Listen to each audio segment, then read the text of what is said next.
All right, our next guest is going to tell us about feeding livestock. Okay? Cows specifically. He's a dairy farming expert and a livestock fodder production expert as well. John Karia, good morning. Good morning. Welcome to the hot seat of the Situation Room. Thank you. Karibu sana. Asante. Umesikia mambo ya maji Maji nimesikia. and minerals. Yes. I am sure when you talk about dairy, those are the things that you also consider. Making sure that your cows have sufficient minerals so then they can give you high yield of milk. Sure. That's what we'll be talking about. City has the day's proverb. Every week, City goes to one African country, courtesy of EcoBank, the Pan-African Bank, and then he brings us one proverb from that one country per day. This week, he's in Morocco. And today's proverb is the Kingdom of Morocco. Please, Kingdom of Morocco. Okay. Little and lasting is better than much and passing. Little and lasting is better than much and passing. Come again. Little and lasting. And lasting is better than much and passing. What do you understand from that proverb? Morocco. I think it's talking about maybe we cement what we do today so that we can be able, to earn in the future or something like that. To protect what you have today so it can earn you more in the future. More in the future. Say maybe like what we are doing today. If you don't take care of your livestock today, when you are doing breeding, and breeding is not a 1 year affair. It means in future you'll not be having the correct breed of livestock. Yes. Okay. You're a dairy farming expert. Yes. What does that mean? It means that we advise farmers in Kenya and other parts of Africa in terms of feeding.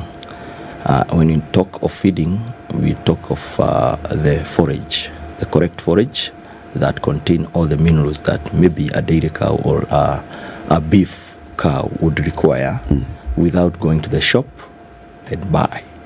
Yeah.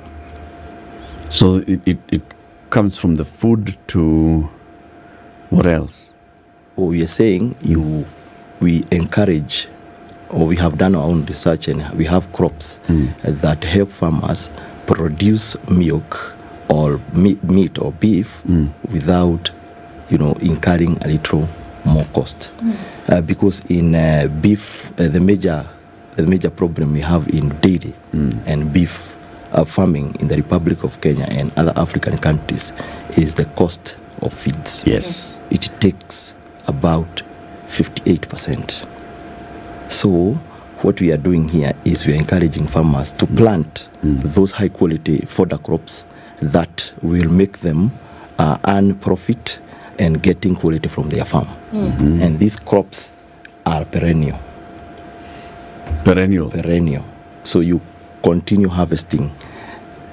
You harvest today, for example, if it is Pak Chong 1, for example, you will harvest again after 2 months. Okay, let's take a step back. So what we're saying essentially is that right now, for raising of cattle, for dairy or for meat, is you have to feed them with meal, right? And that you purchase this.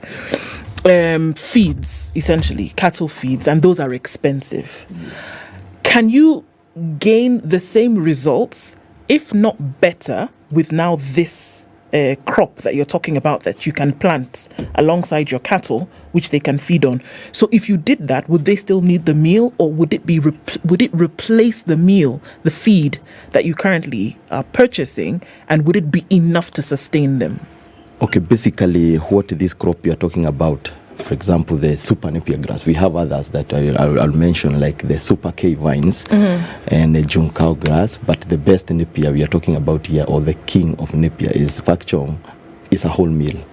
It has energy that is required by all these animals we are talking about. It has enough proteins protein content of, for example, Pak Chong is 16 to 18%. That is very high.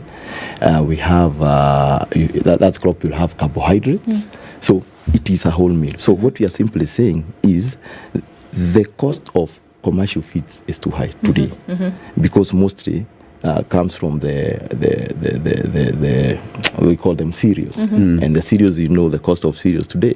So what we are saying here is this crop will solve, or it is sorting farmers' problems in terms of feeding. So you get a whole meal from your farm. After you invest the first time, you continue reaping the benefit in future. And it can grow. You said it's perennial, so It's obviously perennial. then it can grow. Is it an all-weather crop? Is it all-weather, number one, able to grow in most areas of the country? What are we talking about here? Yeah, Super Napier Pak Chong 1 grows in semi-arid, arid, and wet areas. So it is an all-weather crop, and it does not choose the types of soil. The only problem with it, or the soil that it has problem with, it's sandy soils. And you can always improve sandy soil by inputting farmyard manure. Yes. So basically what we are saying is that the crop of Pak Chong 1 is coming to solve the problem of Africans and all people of the world, because it was developed in Thailand by Dr. Karia by mixing two crops, the African elephant napier grass and palm millet.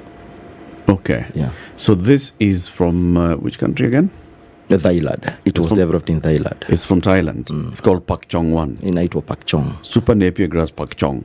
Super Napier grass, Pak Chong 1. Why Pak Chong 1? Because it was developed in a town in Thailand known as Pak Chong. Okay. Yes. Then it was tried once and released in 2013. Yes. So who owns the rights to this? It's Dr. Karia.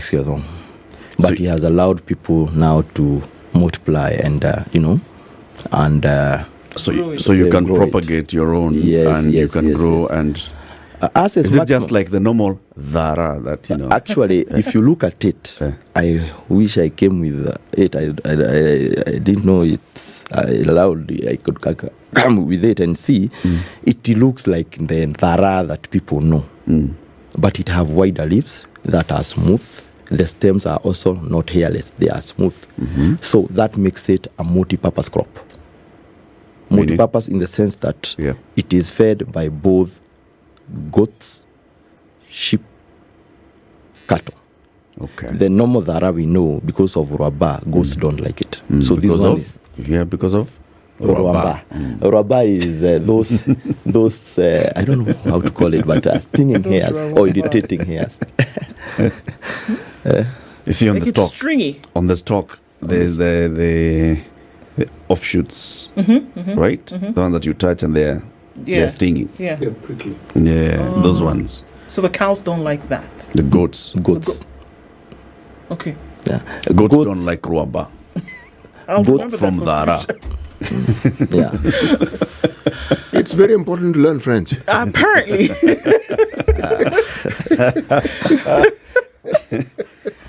So the benefit, because even the normal napier grass is also the same. It regenerates. You just go and cut and Yeah, it grows yeah, again.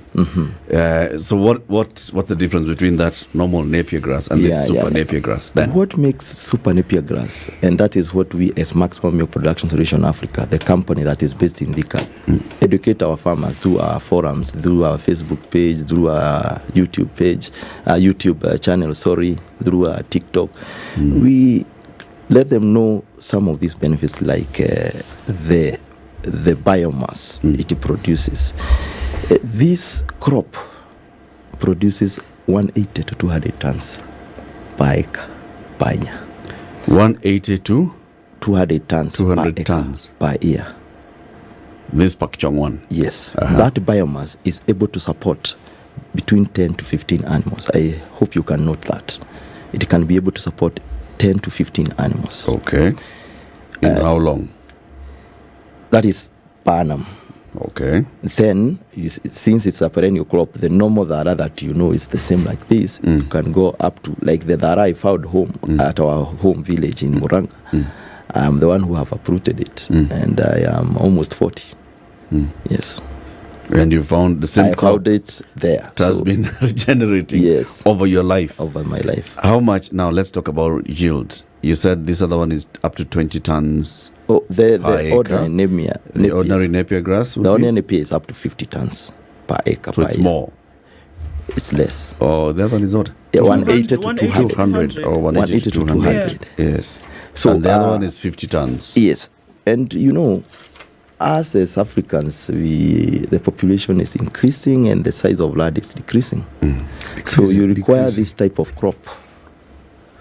The population is increasing and the size of land is straining. Yeah. So with a small portion of land, say Yeah. for example an acre, you'll be able to rear 10 animals. Yeah. You know, there are methods that used to be done a long time ago of rearing, the extensive ones, Yeah. that used to leave the animals graze.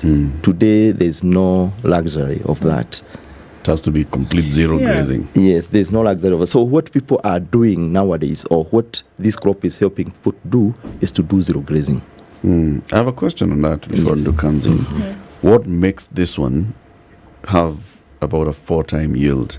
What does it mean in that acre? Is it that it's thinner? What is it that it's No, it's not you thin. harvested more times in a year? What makes the original Napier grass just produce 50 tons in an acre, Okay. and then this one to go to 200 tons in an acre? Very good question. Ordinary Napier grass, we normally harvest at least 3 times a year. Ordinary. Super Napier grass, you harvest 6 to 8 times a year. 6 to 8 times. That's in 2 Like, months or less. Our main farms, Maximum Milk Production Solution of Africa, are found in Thika and a dry place. And when it rained, we cut at the beginning of December, and by January we have cut again a portion. That means with warmth and water, it grows very fast. And there is another characteristic I didn't mention, that the crop is drought resistant. Okay. There are research bodies, government instituted research bodies for this kind of thing, right? The likes of Calro, formerly Karia, and all of this. Do they know of this? Because it would seem as though we know that farmers go there regularly asking for information. Are they aware of this? Because from what I'm hearing, you have an opportunity to cut your costs by close to 6 times. Is it 6? If you're saying, okay, 50, maybe 4. Because if you're saying that in an acre you can get 50 of the normal Napier, and now here with this, You'll get 200. you're getting 200, that's 4 times, Yeah. right? You could cut your costs by 4 times, and you don't need to buy feeds, according to what you're saying. Yes, that you they don't. could, that cattle can survive and do very well on this graduated Napier, isn't it? Yes. So you don't need to buy feeds, and they can get everything they need from this. It seems to me to be revolutionary in terms of what it can actually do then for farmers. Yes. Do they know? Yes. I'm talking about the research institutes. Yes, yes. On 16th September 2022, Caro visited our farms and did a lab analysis. They took samples for that analysis, and these were the results. I can read for you. Please. The crude protein was 16.3%. What's that? Crude protein. Crude protein. Yes, that is very crucial in milk production, by the way, and meat production. So what percentage again? 16.63. Okay. Then there was the ether extract, 4.7. Digestibility. That is very important for animals. If you give an animal something that is not able to digest, it will not be able to get the nutrients. And then there is the dry matter content. What was the percentage of digestibility? Digestibility of the organic matter was 53.24. Right? Then there was traces of very important mineral salt that animals require. Phosphorus was 0.33, and calcium. You know, calcium is very good in bone formation, and animals require that. We've seen cases of animals giving or coughing, and then they are not able to wake up because of that lack of that. So it gave around it was 0.30. Energy 9 megajoules per kilogram.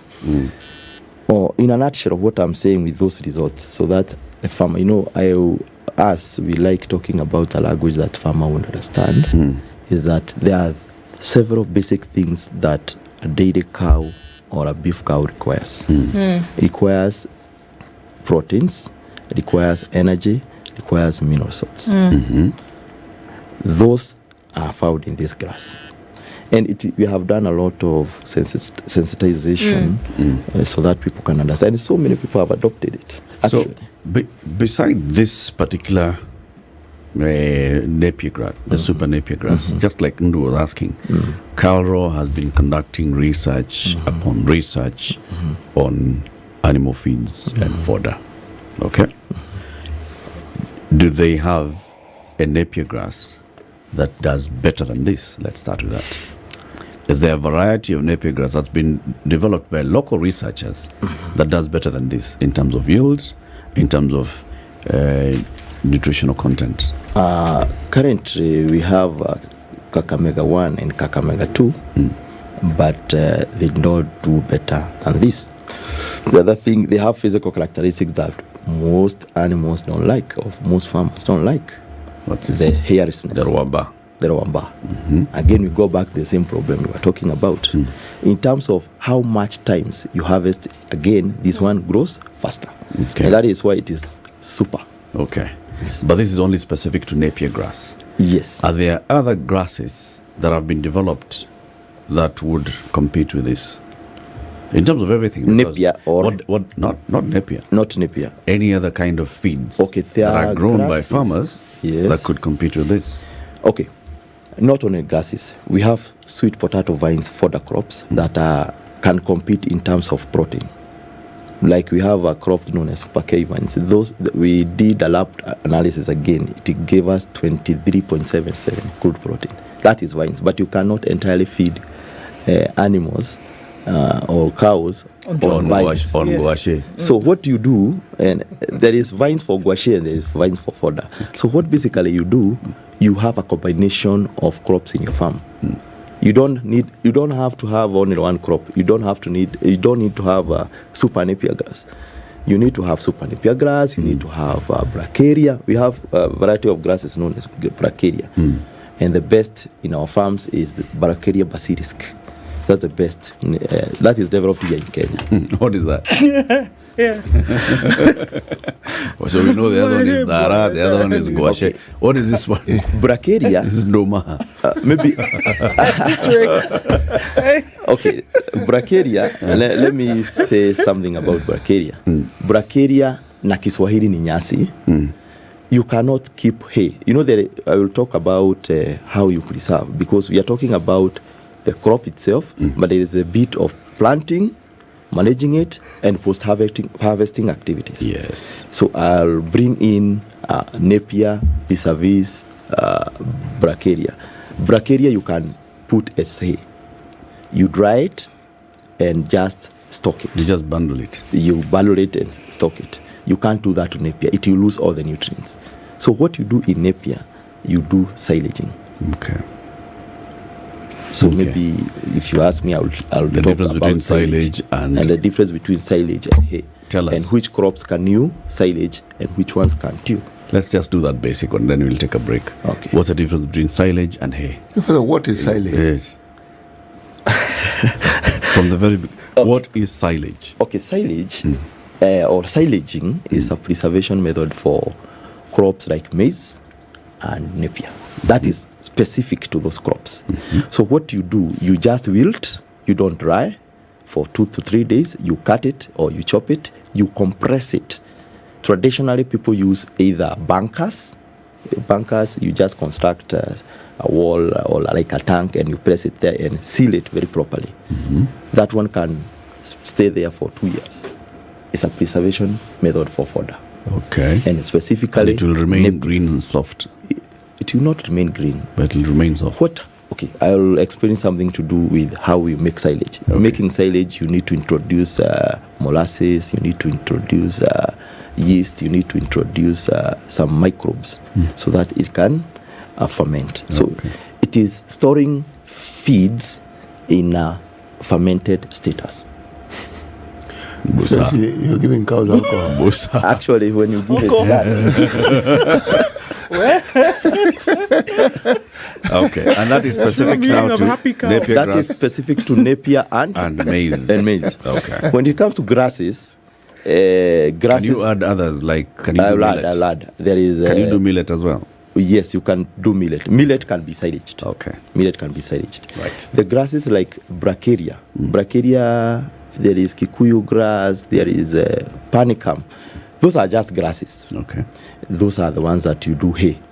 You just cut, spread it in the farm. It becomes dry. You Make bales. make it. You make bales, or not bales per se. You stack it. Okay. You just funga with there are tractors that do that. Okay. Yes, that's basically the difference. That is now post-harvesting. Yes. Mr. John Karia is a dairy farming expert in the livestock fodder productions. He is teaching us this morning about Zahara from the island. It's called super napier grass, Pak Chong 1, and others as well, on the best way to make sure that you're getting maximum yield out of your livestock, be it dairy cow, be it meat, be it sheep, be it goat. Now, you told us about silage Yes. and also about, what's the other one called? Hay. Hay. And Ziti, you had a question. My question is simply this. I get the impression that looking after, and you actually mentioned as we got on to the hour, the care that is needed for a dairy cow is plenty. Sorry? You need a lot of care for dairy cows. Yes. Why? There are factors that, so many factors, environmental factors, fodder factors, that will make a cow produce milk. If you have, for example, as a farmer, a person who is making noise to the cow during milking, it will not produce good milk. Making noise. Yes. Cow requires a lot of tender and care. To some extent, today, in current farming or in modern farming, zero grazing, we are using even some mattresses for cows. We are putting music system to the cows. Yes. Sorry. They are cow mattresses. Okay. For what to happen? The cow will lie down on the mattress so that You it lie can down eat. there, relax, after it is now digesting what it ate to produce milk. Because a cow is a factory of producing milk. And Is so a- if it's like okay, sorry. It's like how they say nursing mothers, excuse me. Nursing mothers can't be under any kind of stress because that kind of stress will Yeah. reduce the milk that Yes. you produce. So it's the same thing because there's hormones that will naturally shut down. Stress is invited into the situation. The hormones will shut down. Milk production will reduce or cease Yes. completely. Is it the same thing? There is a concept I want to explain here. A cow is a factory. There is a raw material that gets into the cow. This I'll elaborate. okay. Yeah. Pak Chong 1. And others. Okay, the raw material that gets in, quality and quantity determines production. Okay. Give good quality fodder like Pak Chong 1, that maximum milk production solution effect provides, then a cow, inside it will digest, get the nutrients that are in this crop. Then there is the environmental factor. If the cow shed is too wet or too hot, again that will affect milk production. So the factors that affect milk production are not even only feeding. There are other things. The person who is tethering the cow need to be friendly to the cow. Si vile wakati wa zamani ulikuwa unaingiza ng'ombe kwa kukamua na mateke na ngumi. No. It's a combination of so many factors, and maybe farmers, those serious farmers, they know what I'm talking about. Yeah. Yes. Okay. So the finished product here is milk. The quality of the milk that you get depends on what you give it. I don't know whether you have ever taken you have ever taken some milk and had some taste. You see, when you put, you give, for example, you feed the cow with a lot of machicha or the pineapples, this waste for pineapples, the milk will have that smell. It'll have flavor. Not flavor, that bad smell, or mild, that It's like a foul smell. yeah, that's a foul smell. So what we are simply saying, and maybe this is what, there is little knowledge about dairy farming in our industry, Yeah. or in Kenya, and farmers are doing things, trying this, trying that. So these are some of the things we are talking about. Whatever the quality and quantity you give to the cow determines Much what you as get. what you get out of it. Also, farmer must know that the genetic composition of your cow.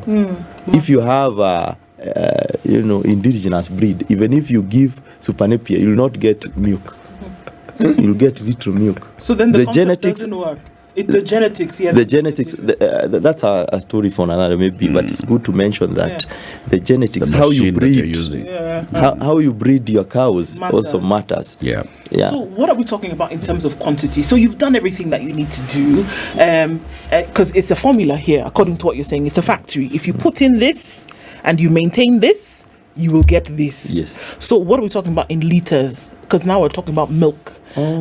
In what should you be able to get from your cow every day? Yeah, a good question it is. The milk production in Kenya, according to Kenya Dairy Board, it's between 6, most smallholder farmers, 6 to 8 kilo or liters per day. Per what? Per cow. Day, per cow. That is too little. So what our farmers are not getting, they are not getting the optimum production. Why? Because one, the cost of commercial feeds is too high, so they are not able to meet the requirements. So with the crops like this we are talking about, you'll be able to push your cow because maybe you have a very good cow, but you're not feeding it with quality, so you'll not get the production from it. So these people who are talking about getting 15 liters Yes. of milk from a cow, 20 liters from Yes. one cow a day, yeah. Even 40. is it a lie? It's not a lie. They sing 40, to the cow and they sing put to it the on a cow. mattress. 40, depending on the genetic. So what are they doing? What are they It's the doing genetics of the cow. Yeah. to All right. get the 40 liters a day? The Because you're proper saying the feeding and average taking care of the 6 cow. to 8. What are they doing to get 40 liters a First day? principle. So there are certain breeds of cow give you that more. have a predisposition for producing more milk. Yes. Because they're getting 40 liters a day. Yes. And they're saying the average is 6 to 8. But there's some cows that are getting 40 liters a day, one cow. Yeah, the others also that give you 1 cup of milk a day. Yeah. Basically, there are these breeds, exotic breeds that like Frisian, Holstein Frisian. We have Asha, Gansey. Those animals are milkers. They produce a lot of milk. They are built like that. Just like athleticism, not all of us can run. There are those cows that So correction, we can all run, but we all can't run fast. fast. So all cows can produce milk, but not all cows Can can produce So what we are saying here, and that is a very big topic, is breeding. Breeding entails, if you have a cow today, and that is why I said dairy farming is not a 2 day, 3 weeks affair. You have a cow, you start with some cows, you give maybe insemination, the artificial insemination. The offspring you get, if it is a heifer, it means it will be producing more than the mother. If you continue improving on that breed, by the time you are 5-10 years, you'll be having high producers. The milkers, you are asking 15 liters, 20 liters, 30 liters. It is from that we are saying some of the farmers have that, All right. but they are not getting enough Some milk. have milkers, but they're not getting They the don't, milk. because one, buying these feeds like The dairy package. meal, maize jam is too expensive. And farmers will shy away from farming from dairy farming because they are not making profit. And that is why we are saying there are some crops that can save farmer from this. And one of them is the one that we are talking about. We also talked about vines, super K vines. And us as Maximum Milk Production Solution Africa, we try to talk to farmers. Actually, we organize sometimes, the farmers that are well organized in dairy cooperatives, we organize education days with them and teach them about this crop. So it is being adopted slowly by slowly. Okay. Yeah. So it's a new one in the market. It has been here for about 3 years. It is not well known. So it's new in the market. It is new in the market. Is it regulated? Regulated? Is there any form of regulation that it needs, that government needs to know that there is this crop or seed that's come from outside the country? So who is in charge of that? Of course, it's we have like the Caro, they are in charge, Kefis. Yes. So Kefis would know that this is there. Yeah. And good things. The good thing is that this thing, if you didn't know, it is adopted by most people. Most people, even senior people in the government. Okay. They have adopted it. They know, senior people is fine. Okay. I just want to know that the regulator has given it a stamp of approval for it to be sold, so that the regulator has actually said that this will not have any adverse effect on other crops that we have. Because you see, when you're introducing this new crop and you put it here, you know that this one, what are the negative effects? What's it doing to our soil, to the soil? What's it doing to the other crops around it? What's it doing in the long-term effect of it? Is it beneficial or is it not beneficial? Have those things been checked by the regulators? It is regularized, and what we are saying is that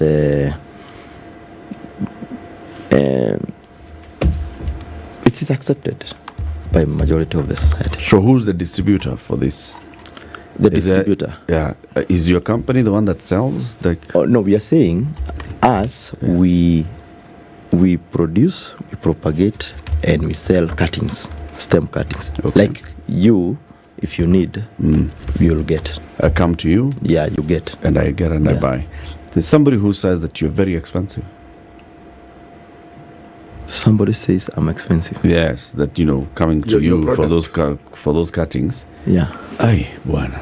Ni expensive. Yes. Is it? What exactly? I don't know what he's comparing with, but I don't know. Maybe they're comparing it to ordinary dara and everything else, and they're thinking, okay, if I come to John and they get this one. Maybe he will talk to us. I'm John Karia on Facebook. He'll find me. We'll have a conversation. So we will assist. They can engage you directly. Yes, we will assist. But actually, how much does it cost? How do you cost it? I mean, is it per kilo, per stem, per... It's a good question. Propagation of this crop is via stem cuttings. Miwa. Stem cuttings. Okay. And the stem cuttings are 2 nodes cuttings. A 2 nodes cutting is a plant that you need to get, is a seed that you use to plant. And we cost per seed, we don't cost per kilo. And how much is the seed? The seed is 20 bob. And how many seeds do you need to buy to start an acre off, for example? An acre. 4,500 pieces. How many? 4,500. 4,500. Yeah. That one is a one-off investment that will help you rear your animals for 30 years comfortably. That's what we are saying. Just like building a house. You don't build a house and you build next year. You build once. You build once and you finish that. So, okay. The process of acquiring it, does it involve delivery? Yes. You place your order, you'll get it in your home. Or hometown. If it is in Nanyuki or in Bugoma, you just do it via parcel delivery services. Yeah. I see. Somebody is saying, please ask the guests if you can give comparative data for Karia and Boma roads for hay in terms of yield and crude protein. In terms of yield, Karia has up to 18% crude protein. And has more biomass compared to boma roots. Right? But boma roots, no, the bracharia bit of it has wider leaves, so it does not make better hay than boma roots. So comparatively, boma roots has better hay. Right? In terms of nutritional value, bracharia takes it. So is what we are talking about this, you cannot have one crop that serves everything. You must have variety in your farm. You have bracharia there, you have some boma roots there, you have some Pak Chong there, you have super K vines there. Because even in our farms, we don't entirely do specifically cattle. You'll have some cattle there, and you'll have some sheep there, or greater goods. And some of us will like to offload the waste and have some pigs. And pigs will take vines. They will not take napia. They will not take bracharia. So that's what we are saying. We encourage farmers to have variety in their farms. When you look at, so starting off this process, because you talked about after having harvested, you cut the first time, that you can see that in another 2 months you'll cut. When you plant the first time, what time frame are we looking at in terms of a harvest? A good question. When you plant Pak Chong 1 today, you harvest after 75 to 90 days. That is 2.5 to 3 months. That it takes much time due to root development and shoot development. After that, you cut after 45 to 60 days. Every 45 to 60 days, we give that range depending on the. So let's say area. every 2 months. Every 2 months you max. can harvest from the same. Why are we saying 2 months? You can decide to cut after 3 months, but by that time, the digestibility, the nutritional bit of it, protein content, all that will have gone down. So there is that timeline. The window. There are those people who might not remember the dates. When they planted, there are physical characteristics you check. Like for this napia, you look at when it's starting to form 1, 2, 3 stems. Okay. Because the stem will be the source of energy. Okay. These canes are a little bit sugary. The leaves will be the source of protein. So you have the combination of that, you'll have enough dry matter. Then we said you can be able to silage that by wilting. Yes. And you wilt for 3 days. You said with this, then you do not need to supplement with other feeds. A little bit. Actually, I wish I have those messages. I can't trace them now. There are farmers who are thanking that I used to use 15 kilograms of dairy meal. Today I'm using 4 kilograms. If you save for the same yield or for the more? Same yield, for yield, for more yield, of course. So if you save 11 kilograms of dairy meal is very expensive. What does it give? What does it provide? Dairy meal, why is it called dairy meal?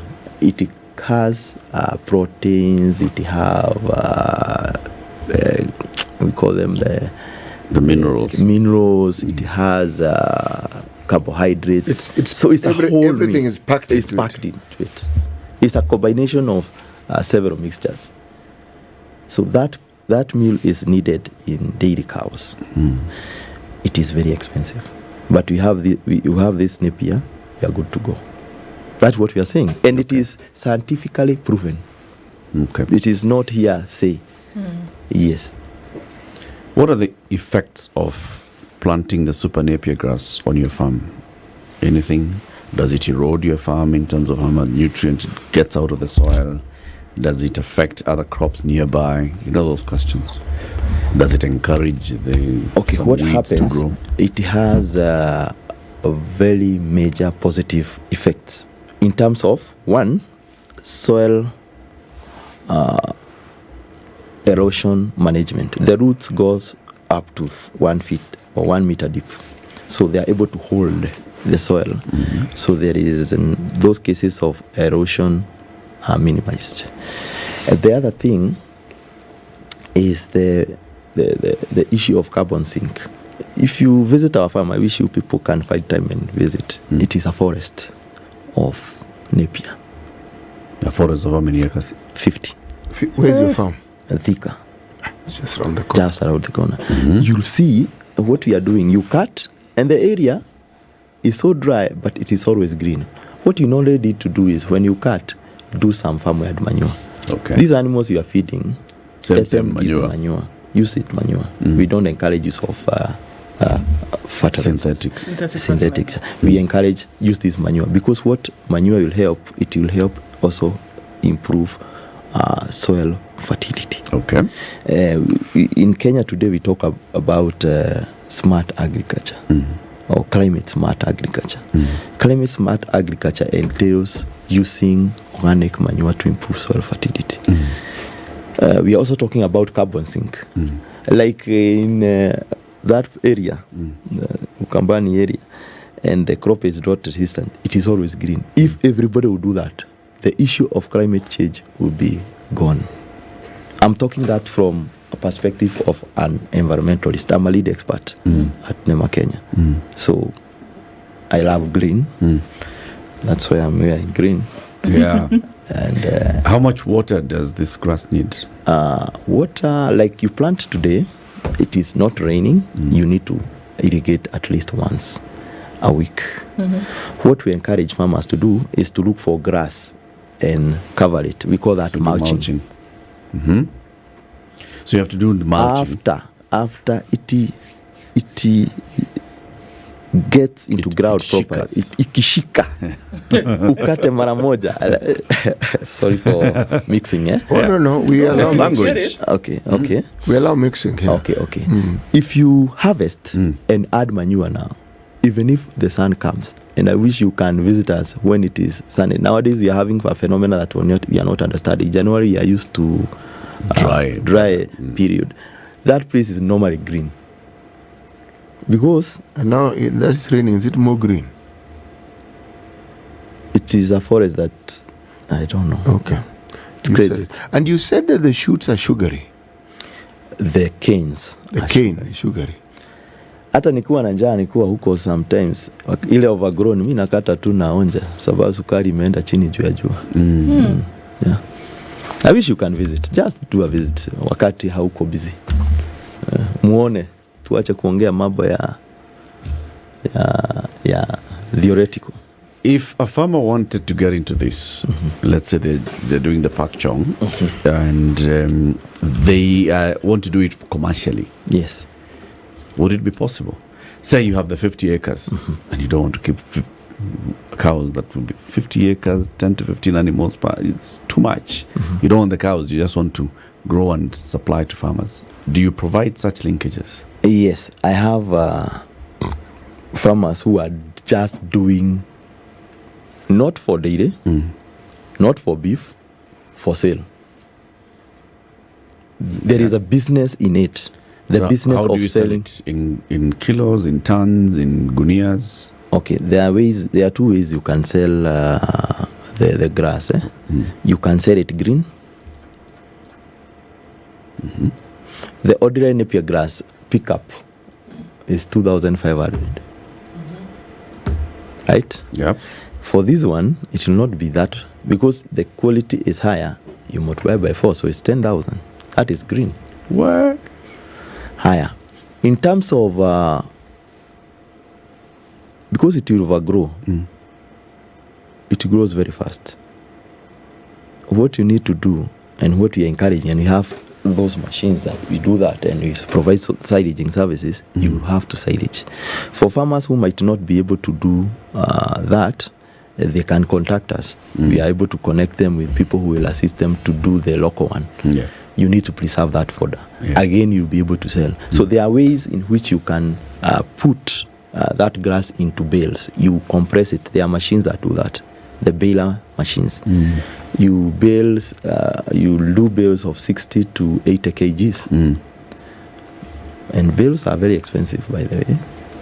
That fodder crop, feed is about 10 to 15 shillings per kilogram, and by 80. So a farmer might think to invest in the direction of producing of just feeds. Not keeping animals. If you don't want that hassle, you can do that. Another farmer would want to do all or both. I know you said it can grow semi-arid, arid, wet. Yes. Is it possible for it to grow via way of irrigation? Can this crop grow? Because we're looking at places where you wouldn't get water through the year because of the environment. But can they employ irrigation to grow it as well? Yeah, like there is a farmer, my friend known as Matt Mudhama. Matt Mudhama is a farmer in Malindi. He does feed rots. He does irrigation. Actually, he has planted drip irrigation. There's also another one in Kiserian doing the same. So you can irrigate, but if you don't have that money to irrigate, you can leave it like that as long as you feed it after cutting. It will struggle its own way through the dry period. It will survive. John, thank you very much for joining us. You said you're on Facebook, John Karia. John Karia. Okay. Maximum Milk Production Solution Africa. Okay. Facebook, YouTube, the same name. Yeah. Sawa. He is a dairy farming expert. He's been telling us about this new wave and craze in the dairy farming sector, which is this new type of grass called super napier grass, Pak Chong 1. Thank you very much for tuning in to Kenya's biggest conversation. This is the Situation Room, the only way to start your day.